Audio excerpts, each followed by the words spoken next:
Me presento. Mi nombre, Colombia Tatiana Casas Parales, matrícula 4594, Escuela Darwin, modalidad en línea. Nombre mi catedrático Luis Alberto Osuma García. En este video se verá que si bien se pierde la personalidad jurídica, existen derechos nuevos que se adquieren con la muerte y del mismo modo se da una transmisión de derecho, la cual se lleva a cabo bajo lo que se conoce como sucesión. Y la manera de darle formalidad a las sucesiones es por lo general mediante un testamento. La sucesión que se origina por causa de muerte cuenta con elementos que pueden ser tres clases: las personales, las reales y las causales. Hablaremos de la herencia.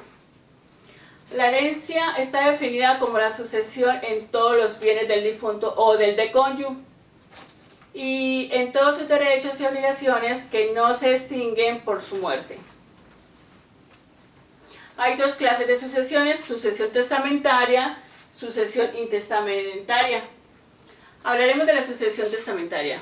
Es una especie de la sucesión mortis causa que se produce mediante la expresión de la última voluntad de un causante o tutor de la sucesión. Esta es la que se defiere por testamento al heredero instituido o al heredero elegido. La sucesión testamentaria se prefiere a la sucesión legítima. Surge como figuras principales en la sucesión testamentaria el testamento y los herederos. La sucesión intestamentaria: cuando no hay testamento o el que se otorgó es nulo o perdió su validez. Su principal fundamento para la aplicación es la no existencia de un testamento, y aquí será la ley quien otorgue el reconocimiento a los herederos. Testamento. El testamento es considerado como la ley de la sucesión. Es tan importante y amplio que se analiza en un apartado especial.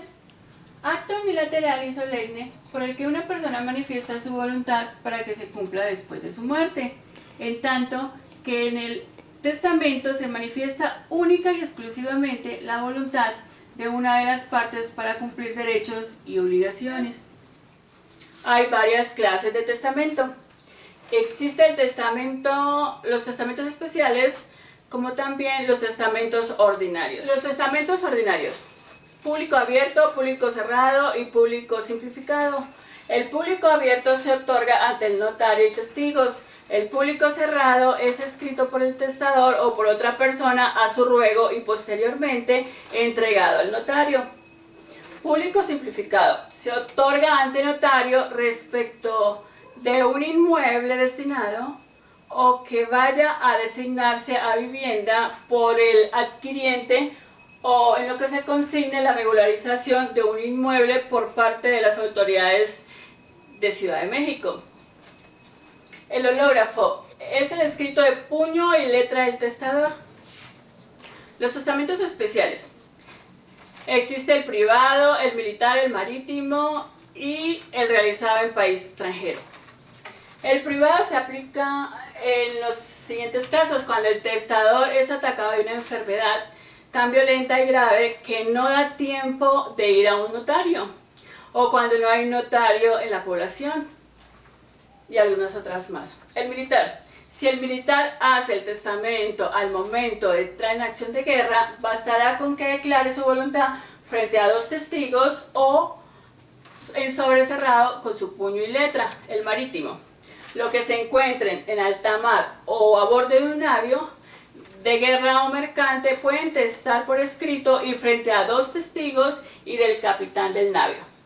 Y los realizados en el país extranjero, los testamentos producirán su efecto en Ciudad de México siempre y cuando hayan sido formulados de acuerdo a las leyes del país en que se otorgaron. También vamos a hablar de los legados. Los legados son disposiciones testamentarias por las cuales el testador manda una cosa o porción de bienes a título singular a la persona o personas determinadas, agregando que en el fondo el legado es una donación, es una especie de donación. El albacea: La palabra albacea tiene su origen en el árabe al-waksi, que significa ejecutor o cumplidor.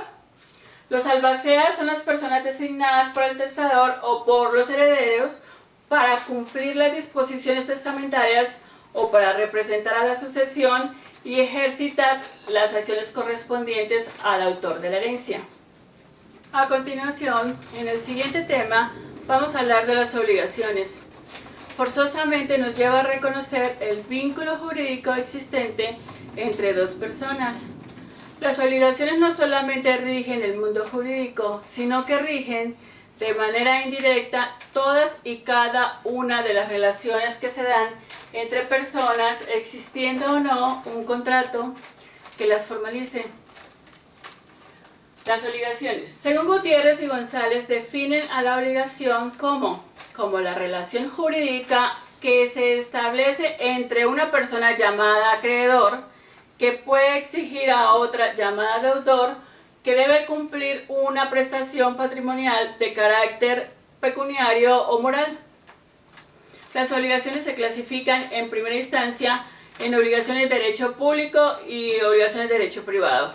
Y son estas últimas en las que nos enfocaremos, ya que en esta división de derecho donde se encuentra el área civil. Las obligaciones de derecho privado se subdividen en las siguientes obligaciones. Civiles son aquellas derivadas de una relación surgida entre personas que deben regir su conducta conforme a lo expuesto en el Código Civil. Obviamente, el objeto de nuestro estudio son las obligaciones civiles.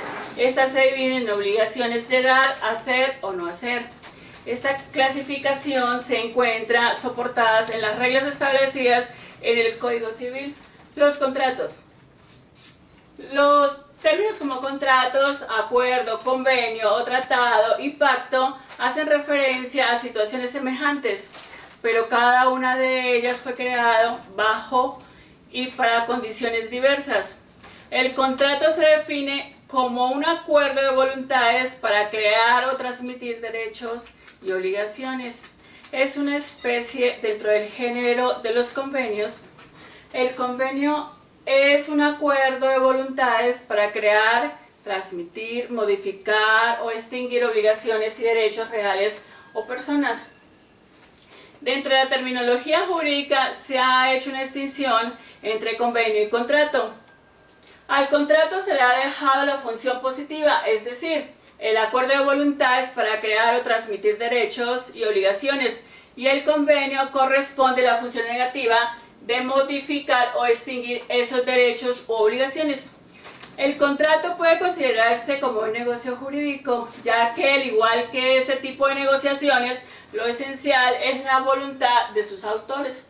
A través de este concepto se trata de explicar en forma unitaria los hechos o supuestos. El papel de la voluntad individual es relevante y en cierta manera condiciona y determina los efectos jurídicos que actos del hombre han producido o han de producir. La formación del contrato.